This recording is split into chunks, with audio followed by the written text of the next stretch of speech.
warahmatullahi wabarakatuh. Halo Sobat Sifa dimanapun berada, semoga dalam keadaan sehat yang berbahagia. Senang sekali hari ini saya, Dea Rizkia Amalia, dapat membersamai Sobat Sifa dalam program Health Journal Tour, edisi kupas tuntas mitos dan fakta penyakit asma. Tentunya hari ini saya tidak akan sendiri, akan ditemani bersama narasumber kita yang tentunya berkompeten di bidangnya. Ada Dr. Nadia Karimah, spesialis penyakit dalam. Tak kenal maka tak sayang, mungkin bisa berkenan Dr. Nadia untuk memperkenalkan diri kepada Sobat Sifa yang ada di rumah. Baik, Assalamualaikum Sobat Sifa. Saya Dr. Nadia Karimah Amalia, spesialis penyakit dalam. Saya sehari-hari bertugas di KSM Penyakit Dalam RSUD Siti Fatimah. Oke, terima kasih dokter. Baik Sobat Sifa, hari ini kita akan kupas tuntas seperti temanya tentang penyakit asma. Jadi berdasarkan data dari Kementerian Kesehatan tahun 2020 bahwa penyakit asma itu merupakan salah satu penyakit yang banyak diidap masyarakat di Indonesia.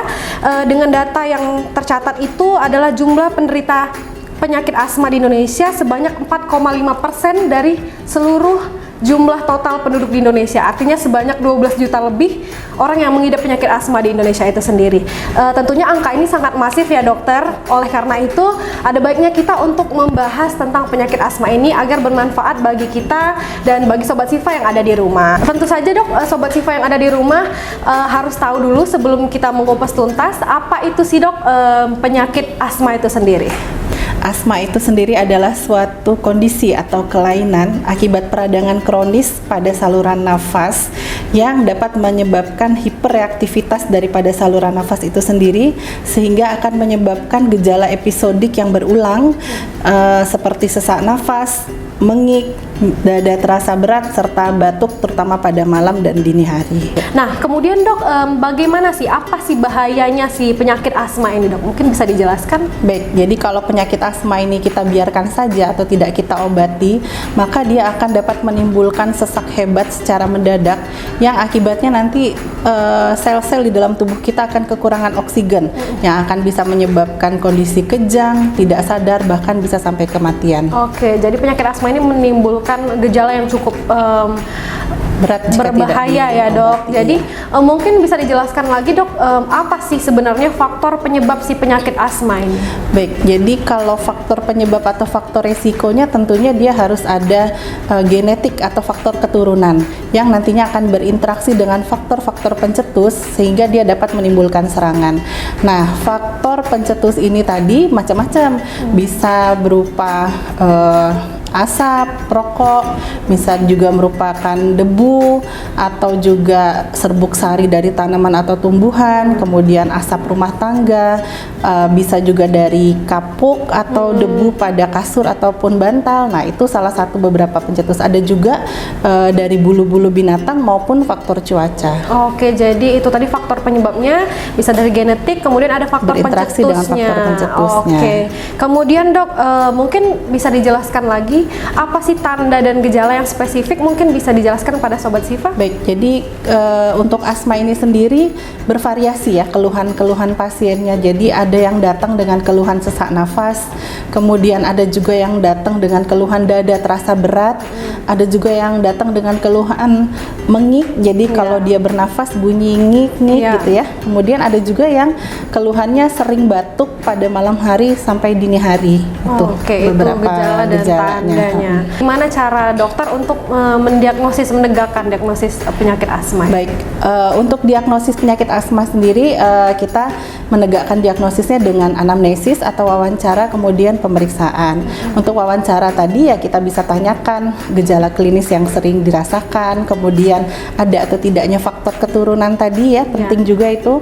Kemudian untuk pemeriksaan sendiri kita bisa lakukan untuk pemeriksaan fisik dan pemeriksaan penunjang. Jadi kalau untuk pemeriksaan fisik ya itu tadi kita bisa lihat nafasnya cepat atau tidak, kemudian kita lakukan pemeriksaan parunya, ada bunyi wheezing atau mengik, kemudian juga kita bisa lakukan pemeriksaan penunjang lainnya berupa spirometri ataupun ronsen toraks. Jadi kalau sudah diperiksa semua ya insya Allah bisa tegak diagnosisnya. Baik, itu tadi diagnosis dari penyakit asma itu sendiri. Kan penyakit asma ini tadi dari gejalanya, diagnosis dan sebagainya. bagaimana sih dampak atau komplikasi dari penyakit asma itu sendiri? Mungkin ada penyakit lain yang bisa terjadi karena asma itu? Jadi penyakit asma ini sebenarnya penyakit yang karena tadi cukup banyak ya, tentunya dapat menimbulkan dampak terhadap si pasien itu sendiri. Jadi akibat misalnya asmanya tidak terkontrol, maka si pasien akan terganggu aktivitasnya, itu yang terutama. Kemudian dampak berikutnya selain ke aktivitas ya tentu ke perjalanan penyakitnya sendiri.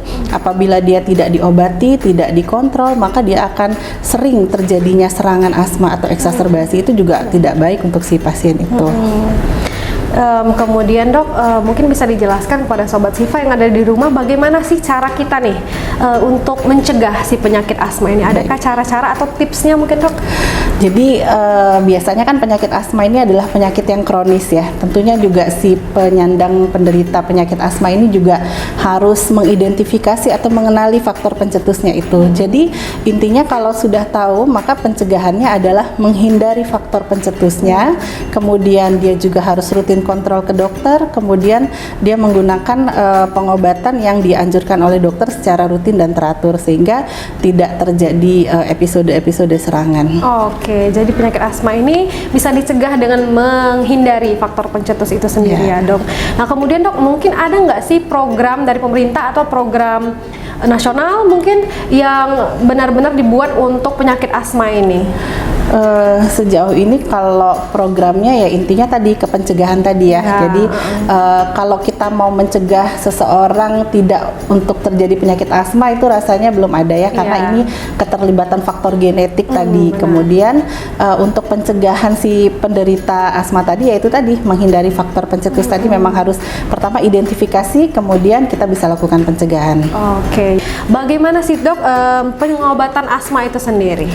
Baik, pengobatan asma itu tadi ada dua macam ya, yang non farmakologis dan farmakologis. Jadi yang non obat-obatan dan obat-obatan. Kalau untuk yang non farmakologis tadi ya tadi satu menghindari faktor pencetus ya.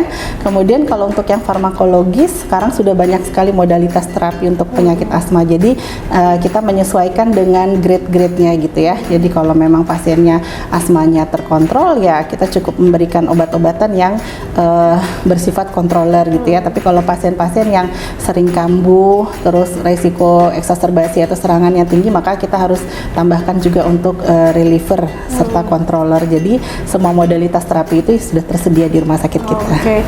Jadi untuk grade-grade tadi dok, dokter sudah menyebutkan, itu mungkin bisa dijelaskan lagi dok mungkin? Ya. Jadi asma ini kita lihat nanti ada skor ya untuk menghitung, namanya asma control test. Jadi nanti kita nilai apakah dalam 1 bulan itu dia berapa kali serangan. Jadi kalau misalnya nggak sampai 1 kali atau 1 kali ya bisa kita anggap dengan asma yang ringan. Namun apabila eksaserbasinya lebih dari 2 kali maka itu tergolong asma yang berat. Jadi mungkin terapinya harus lebih intens lah. Nah ini kita lanjut menjelaskan lagi dulu mungkin dokter ya, mitos dan fakta tentang penyakit asma. Mitos atau fakta dok? 1. Penyakit asma bisa disembuhkan secara total. Mitos. Mitos. Ya, jadi tadi saya jelaskan sebelumnya bahwa karena ada keterlibatan genetik, maka tidak sampai 100% menyebabkan pasien itu terbebas dari gejala. Jadi selama faktor genetik itu masih ada, maka dia berinteraksi dengan pencetus tadi, maka akan terjadi serangan. Namun asma ini walaupun tidak sembuh tapi bisa dikontrol. Oke. Mungkin untuk penderita asma itu sendiri tidak asing dengan penggunaan inhaler, dokter. Ya. Jadi penggunaan inhaler ini dapat menyebabkan ketergantungan. Itu mitos atau fakta? Mitos. Oke. Kenapa jadi, itu mitos, dok? Pengobatan asma itu justru sekarang lebih baik ya dengan majunya teknologi dalam perkembangan dunia pengobatan. Karena kalau dulu-dulu pengobatan asma itu kan dengan obat minum maupun obat suntik. Nah, itu resiko untuk terjadinya atau timbulnya efek samping itu lebih tinggi. Sedangkan karena sekarang sudah dimodifikasi dengan terapi aerosol ataupun inhaler, dia maka langsung bekerja pada tempat aksinya ya di saluran nafas. Jadi dia tidak menimbulkan efek sistemik ke yang lain. Jadi kira-kira 1/20 lah daripada dosis obat obat minum ataupun suntik. Jadi ya tidak menimbulkan ketergantungan tentunya, serta minimal efek samping. Makanya itu lebih efisien sebenarnya, lebih efektif ya dok, karena langsung bisa dipakai langsung ke tempatnya. Iya, jadi sobat Sifa yang ada di rumah, penggunaan inhaler itu tidak menyebabkan ketergantungan. Oleh karena itu mitos ya dok. Kemudian yang ketiga, penderita yang kambuh dok harus merebahkan tubuh sebelum mendapatkan penanganan lebih lanjut. Itu mitos atau fakta? Itu mitos. Mitos juga dok? Iya, jadi kalau pada pasien-pasien asma terutama pada saat serangan, dia harus baiknya dalam posisi yang duduk. Kenapa? Kalau dalam posisi yang duduk maka rongga pernafasan kita akan terbuka dan dia akan lebih mudah untuk mendapatkan oksigen dibandingkan dia dalam posisi berbaring. Oke, jadi selama ini mungkin ada yang kambuh itu langsung ditidurin gitu, direbahkan, itu sebenarnya mitos ya dok, tidak baik ya. Sebaiknya posisinya dalam keadaan duduk. Oke. Yang keempat, asma mudah kambuh apabila penderitanya berada di tempat yang lembab.